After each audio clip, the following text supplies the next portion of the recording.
Sophie, si vous êtes peut-être sur la route des vacances, les auditeurs qui nous écoutent, nouveau week-end de grand départ. Des vacances un peu particulières, on le sait, mais si les Français partent moins à l'étranger cet été, ça n'empêche pas d'aller voir du pays. On attend encore beaucoup de monde dans les gares et sur les routes aujourd'hui. D'ailleurs, cette année, vous êtes nombreux à privilégier la voiture individuelle.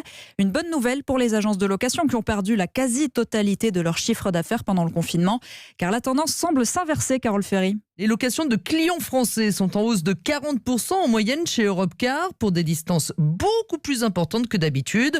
D'ordinaire, l'été, les clients réservent à leur arrivée en gare ou à l'aéroport. Cette année, la location se fait depuis son domicile personnel avec une explosion du nombre de réservations au départ de Paris. Cette demande franco-française favorise également la location entre particuliers. Wicar, par exemple, affiche une hausse de 50% par rapport à l'été dernier. Quelques points commencent d'ailleurs à se tendre selon le directeur général de Wicar, Benoît Sureau. Il y a des points géographiques dans lesquels effectivement ça commence à être tendu. Je vous citerai en particulier la Corse.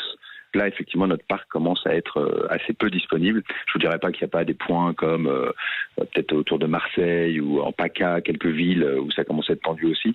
Mais sur le reste du territoire, à date, ça va encore. Cette demande française ne suffit pas toutefois à compenser l'absence de clientèle internationale pour les agences de location. Avis, par exemple, affiche un recul global de 20%.